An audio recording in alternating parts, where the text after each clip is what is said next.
good, y'all? Welcome to Mike Motivation Monday. And if you're watching, I would like you to like and subscribe, hit the notification bell. And then also, too, if you want to shop for some merchandise, any clothing or anything like that, it's btneversettle.store. And I'm going to put it in the link below, whatever it's called. And yeah, and so to start it off, I got another great guest. But before we get into it, I'm going to talk about the book of the week. And so this week's book of the week is Hustle Harder, Hustle Smarter by 50 Cent. And man, just like the 50th Law, this is another great book just because he just talks about hustling and the art of it. You know what I mean? Talking about his own experience from growing up in life, and obviously him being traumatized and getting shot and growing up in the streets, but him being able to translate that to the actual business world and everything else, like power and everything. So it's really a great book and it's really informational. So without further ado, I'd like to talk about our first guest. I've known her since I was kindergarten? Yeah, kindergarten, all the way up through high school, and then obviously now we still cool. She's always been a great creator. She's always been a positive person, a motivational person, just a great person to be around. So without further ado, Maleika Carter. What's up? What up? Yo, I'm a little nervous. It's alright. So how you doing, Maleika? I'm good, I'm just back in the city. Alright, you got that. So, No, you good. Do I look at the camera? You just do what you feel. Alright. So I'm just back in the city for the holidays, honestly. Mm-hmm. I'm gonna be here till the 4th, but just came back to see the fam and everybody. Mm-hmm. So you feel like you had a good Christmas, or is it kind of reviving, or how was it kind of vibe? It was a good Christmas, honestly. It was a little empty without bro, but we still had a good time. It was good to see everybody. Mm-hmm. So you in Charlotte right now then? And yeah. So me and my sister moved out to Charlotte. Shout out to Lonnie. What up? What up, man? But we moved out in March. Literally, as soon as COVID started, like the week we went down there, we had all these job interviews set up. They all called us canceled. We're like, damn, like we moved at literally the wrong time. So it's been like a tough year, but we're making it through. 100%. Yeah. So like, what about the vibe of the city? Obviously, because of COVID. Because my family's actually from North Carolina, so I kind of know know the area a little bit. Fayetteville by Raleigh, Durham. Oh, okay. And so like, can you kind of talk about kind of some of the experiences you had? Besides like the negative with the COVID right. and stuff like that. I mean, honestly, nothing's been negative besides the fact that, COVID. Mm-hmm. But like the vibe is, I love it. Like honestly, this is my city, but I don't fuck with it. Yeah. Like the vibe here, just like, I feel like it just hindered your growth kind of like being out there. I feel like I've grown a lot and like I have like the space to grow and like, you got to get out of your city, honestly. Like, you can't just stay around the people you've been with your whole life. Yeah, and so can you kind of talk about, because you're in the military, right? Yeah. And so, like, can you kind of talk about, like, not just being in Charlotte, but kind of traveling, kind of have that kind of helped you, or if any way, kind of, like, expanded your way of thinking? Yeah, honestly, like, for the most part, I hate being in the military, but, like... Sorry, recruiters. Right. No, they got us. They be lying. But but it has taught me a lot. Like, that was probably the hardest thing I've ever done was going to basic training. Yeah. So it definitely, like, made me mentally tougher and just, like, kind of showed me I can literally do anything if I put my mind to it. Because, like, you didn't have no other choice but to get through it. So... it taught me that, and then just like we went to Poland last year, and like I ain't never been out the country before. So. Poland? So how was that then? That was crazy. That was like the flight. First of all, I don't even like flying. That was like we traveled for like 24 hours there and then back. And on the way there, we was on this huge plane, like 3 stories. So we all got our own seats. Oh, that's what. But on the way back, we came. Another company came back with us. We was all just sitting in crunched in for 24 hours. But Poland, honestly, it's different. Like you leave the country, like they're. I don't want to lie. I don't know what world, like third world type country they are, but they're like really poor. Like when you drive around, it looks like the type of pictures you see, like when we learned about the Holocaust and shit. Yeah. Like shit's like broken down a lot. Like there's nice places, but it's just like crazy to see how spoiled we are here for real. Yeah, like that's very true. Like because I was talking to John about this a couple weeks ago, John Hawkins. Yeah. Shout out to John Hawkins, what up, y'all? But we was talking about how, like, in America, we kind of feel like we're kind of babied or pampered in a certain way because we see, like, the videos on TV with people struggling, Right. and it's easier for us to kind of distance ourselves from that reality. But, like, when you said, when you actually riding around in Poland and seeing that as a reality, it's a different type of experience. It definitely gives you some perspective because you're like you hear about it, like you know about it, but when you see it, it's like, oh, let me be careful. Exactly. So can you kind of talk about any other places that you kind of feel like, well, actually, kind of talk about what kind of made you want to even move into Charlotte or be in that area?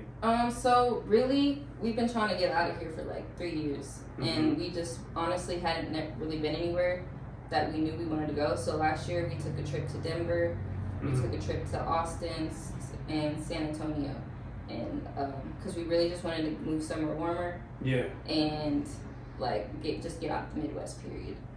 Denver, just super expensive, like just. And I didn't really like Austin. I really liked Austin, but like it was really expensive there too, and it was so hot. Like, it literally felt like you were staying in. Isn't it super humid too? No, Texas is like dry heat. Dry heat, okay. Like, literally just baking. But I might try Austin someday. But so honestly, just like looking up different places to live, and like Charlotte was on the map for like the fastest growing city. Yeah. Well, one of them, and just like had a good culture, and I had a friend. I don't know if you know Alexa Pitts. Yeah. She had went out there and she kind of just like gave me a whole rundown on it, and I was just like, all right. So we literally just booked a trip, like went down there, and at the end of February, and looked around, found an apartment, and moved 3 weeks later. And it was like, it's late. Yeah, that's dope, dog. Hey, can you kind of talk about the process of like why it took y'all so long? Was it more of that 3 year period? Was it more of a mental block or? Honestly, you know, like everybody kind of like, you know, we're gonna get out the city, but you just kind of talk about it, honestly. And honestly, like we just weren't ready. That's why it took so long. Like we didn't realize all it would take, and I wanted to save enough money up to honestly just be able to move down and be comfortable. Like, say I didn't find a job right away, like I'd still be good. Which shout out to my saving skills because didn't have a job when I got down there, so that helped, but.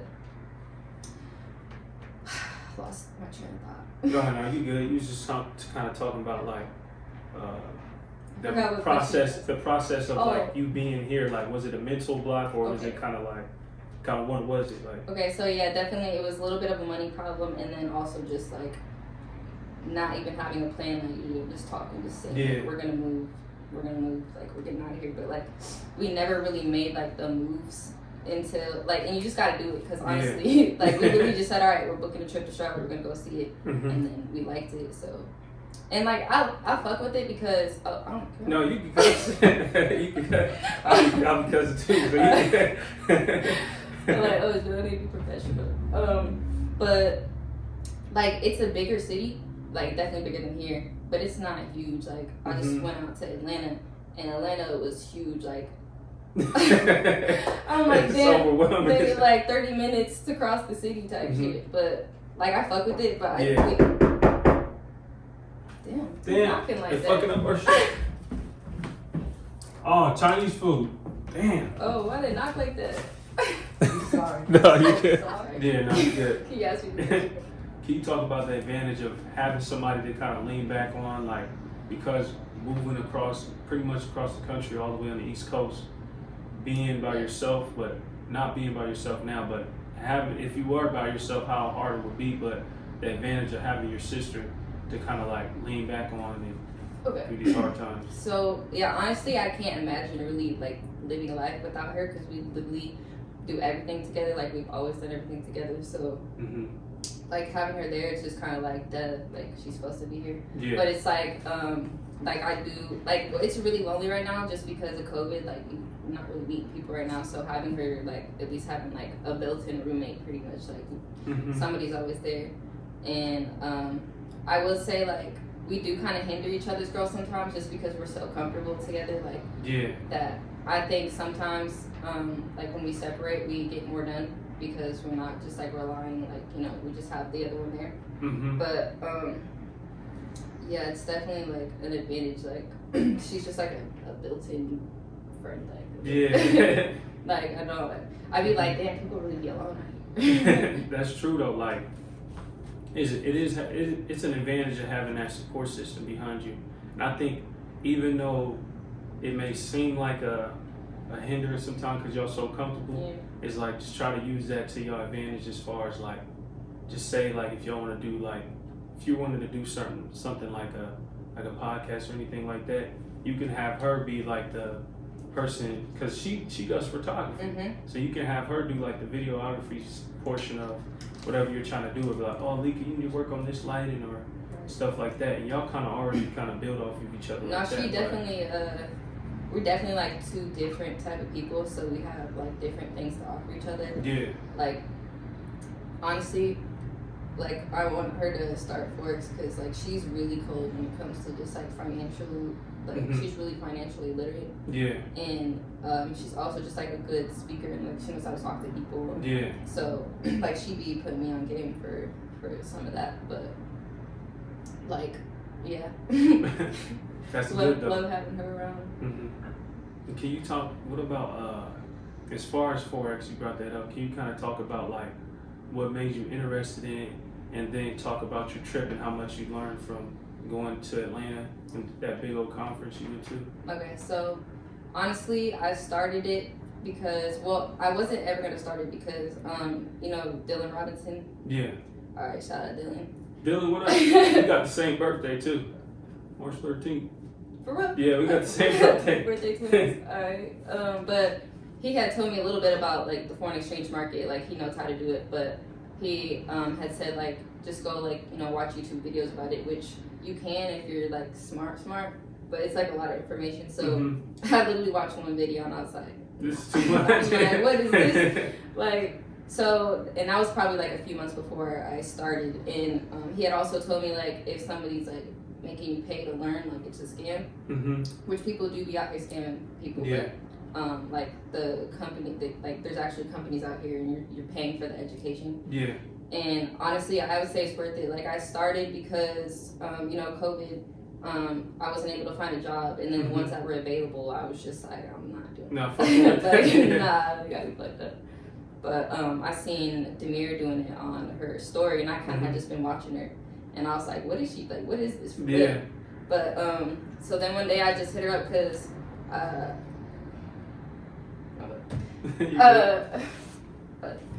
oh, yeah, I just hit her up like, so, like, what are you doing? Like, are you, like, really making money? Like, how does this work? And she just put me on, and, like, on the outside, it probably looks like, you know, we're just over here talking about money and shit. But, like, really just ever since I started, like, honestly, this whole year, I've been faded, like, all year. Like, just in the house bored because there's nothing to do. And just, like, drinking all the time. And, like, not really on my shit or anything. And then as soon as I started, right before I started, actually, I had, I was trying to make some money, so I did like this little just drawing on Twitter where I was like, send your nudes and I'll draw them for you. Like, Oh, I seen that. That shit was dope too. Like I made like a decent amount of money off that, and I was going crazy, and I was like, I was like, oh, I need to get on my shit for real. Like, so I've been selling my art, but I had that like after I was done making the news, I was like, well, damn, I need some more money. Yeah. And like that had started me like actually trying to get up in the morning and like, you know, have a productive day. Yeah. And then once I started Forex, like it's like if you want to be successful in it, you got to put in what you want out. And just like it's like a really like the environment you're in, like it's just like the network of people you have access to is like amazing. Like there's just people who've been through it, like 6-7 figure earners already, like literally just telling you like how you need to be living. So like when I started, honestly, like I wake up early now. I started doing like my morning routine, like just everything that to put myself in a better position that has nothing to do with Forex. But because creating a foundation so you can like have something to build off of. Right, exactly. Like so right now, honestly, like I came back to Des Moines and I really just been like having fun and just like going out and like I haven't been on my shit, but I do have a foundation built, so like I'm not tripping. Like I know that like I'm just gonna like get right back on it. But. Yeah, 100%. Do you feel like there's kind of like a two-part question, but do you kind of feel like surrounding yourself with a group of positive, well, not even saying that people here are not positive, but surrounding yourself with people who are like-minded, but somewhere where you want to be is a benefit, but then also too is talk about creating that that foundation as far as, all right, I'm gonna get up at 6 in the morning, I'm gonna meditate, I'm gonna read, I'm gonna do this, because I seen your morning routine on Cozy Women's. That was dope. So shout out to Demir, but but see it, like, keep talking about the benefit of creating that foundation of in the morning, and then also the benefit of being introduced to that group of people that somewhere where you feel like that's where you want to be at this certain point too. Yeah. So definitely, I will say like the number one thing is like a morning routine really sets you up to have like a great day, because like if you get up and you just like discipline yourself, like you have like because nobody wants to wake up really in the morning, but if you have like a good routine, like it gives you incentive to get up, like get your day started, like get moving. Because like I've been on both sides, like, you know, the first half of this year I was just literally just drinking, waking up maybe at 12, you know, doing whatever throughout the day, like not doing anything. And then like once you start like setting intention for the day, like getting up and like, you know, taking care of yourself first, and then like having a schedule and all that, like it really, like when I don't wake up early, I honestly just be like, fuck, I already feel like set back. So definitely I just think that's like the number one thing if you want to like grow in life and you like really want to like change your circumstances, like you need to just start like having routines and like discipline yourself to be able to, because it's hard to do, honestly. Like I don't be doing it 100%. Same here. That's one thing I was going to ask you about a little later too, is like, how do you go about doing that? Is it something you just do cold turkey, like I'm waking up 6 a.m. for the rest of the week, you know what I mean? Or is it like, or I'm gonna take it 2 days at a time, 3 days, or 4 days at a time? Honestly, I always try to do cold turkey, and it just don't work out like that. Because honestly, it's just too much. You go from not doing something to being like, okay, I'm gonna do all this. Like, I'm gonna wake up early, I'm gonna work out, I'm gonna like get my day started. So honestly, I say if you try to go cold turkey, you just kind of setting yourself up for failure. Instead of like understanding like it is a process. Like just be like, all right, I need to do it. Like just try to compound it eventually. Yeah, I definitely, it's so hard for me, but I just know my days go way better when I do have a morning routine. And then on top of it, like, you know, what you said about like your network of people. So like it's hard to do that on your own. So like when you have people who are also like trying to do the same thing, and like you got them like accountability partners, like in a sense, honestly, and just like seeing other people are going through the same things, like it really helps, honestly, because like here, like I got back and I've just been drinking all the time, and like that's just how I lived here. So like I kind of just came back and just started doing the same thing. But in like when I'm in Charlotte, honestly, I've been on my shit like every day, but I also don't really have people to hang out with, and I just be like doing my thing all day. And then like on the phone, like it's important to have a mentor, because like you don't know how to do what you don't know how to do, you know? Like, that's true. So that's very true. Like for me personally, like when I needed to go into a gym to kind of understand the environment and learn from someone who's already at where I want to be. And so like I feel like having that vision, but then also that positive representation of something that you want to be is very important for you to take those steps forward to where you need to be. So I agree with that 100%. But one thing you alluded to also with selling art and stuff like that, can you kind of talk about like first kind of like how does art make you feel, as far as like, is it like just something you just kind of play around with? I know the answer, but like, or is it something that you feel like is more of a, obviously a profession because you sell it, but is it more of like a meditation place, or kind of a place for peace for you? Has it always been kind of that place, or kind of talk about the progression of art throughout your life? So honestly, I really never, like I still to this day like struggle with being like, okay, I'm like a decent artist, you know? Like when I was little, I always loved to draw, and honestly my brother's just been the coldest like our whole life. Like he's on a different level. Shout out to Jamel. Oh god, like he's a different level. Like Mm-hmm. he's actually like in prison or not prison, but he's in jail right now, and he be drawing people's portraits for them, like to make for extra money or whatever. Mm-hmm. And he's like so cold. Like I cannot like.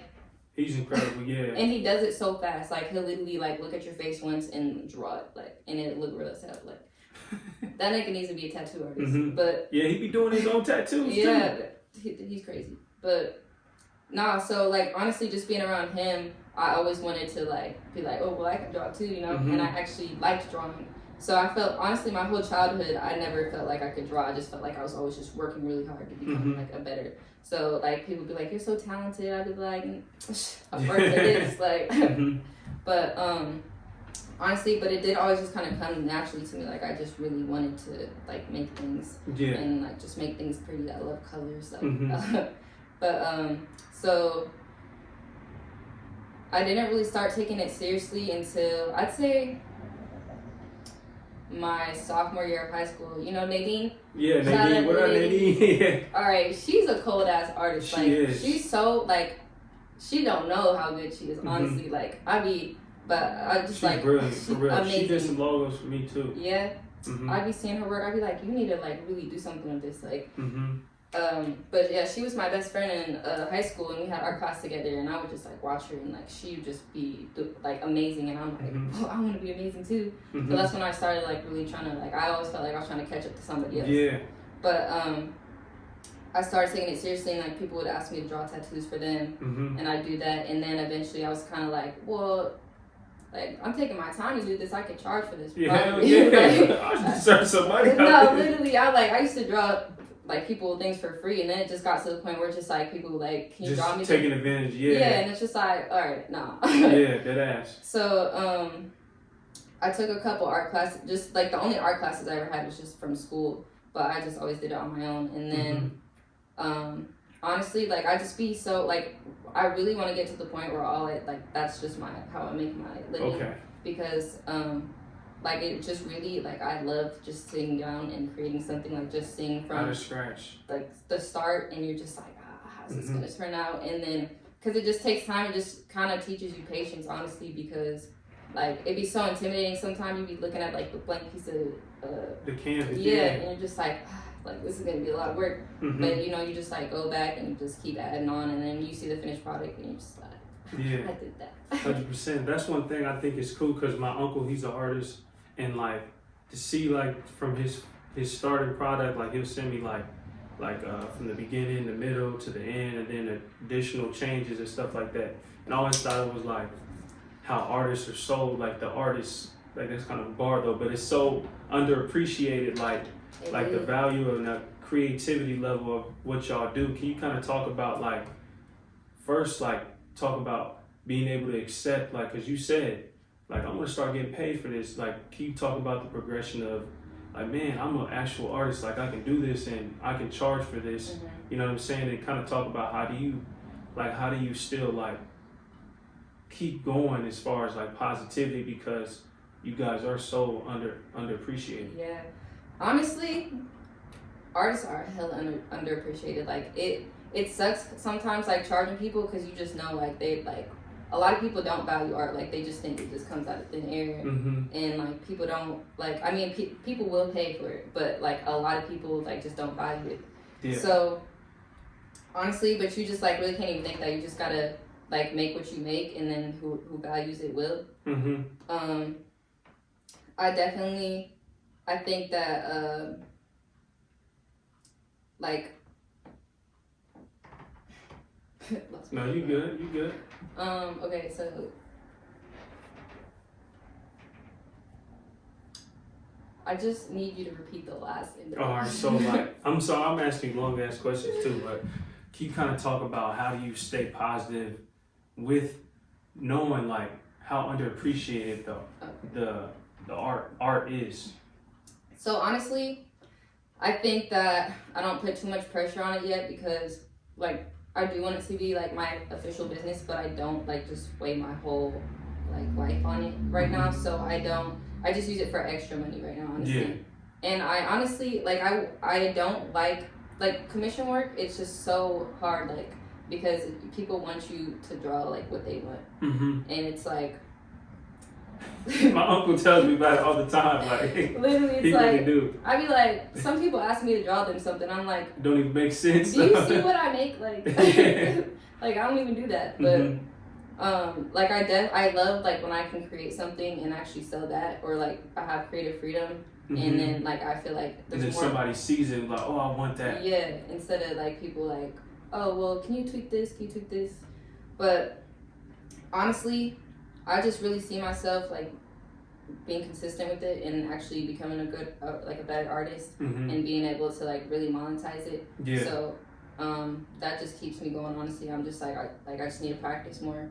But because I used to be really inconsistent, like or inconsistent. I know what you mean. But because like I used to, I'll maybe have make like 2 pieces a year. Like I still really don't have like a built up like collection of art because I'm always doing commissions.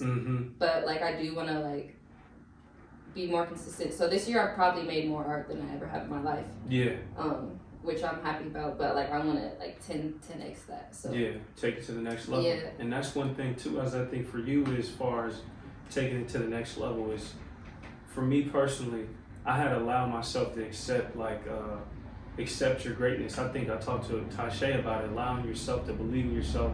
Be like, you know what? I deserve all this. I deserve my business I deserve to make thousands of dollars off art pieces and stuff like that. Yeah. And so I think for you is make sure you allow yourself to accept that kind of like energy towards your life, you know what I mean? And so then you're intentional about it, and then you kind of allow yourself to accept your blessings, and then it will progressively kind of get better and stuff like that. Yeah, I like that.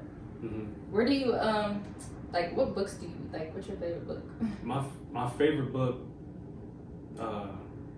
my favorite book is Black Labor, White Wealth, and it talks about like that's just like kind of a history book. But as far as self-help books, I just got done with this book called The Way of the Superior Man, and it just talks about like how you shouldn't kind of like, because a lot of men's focus is more so on chasing like women and other type of things, but you should chase your purpose first, and then the women and everything else will kind of come along with it, you know what I mean?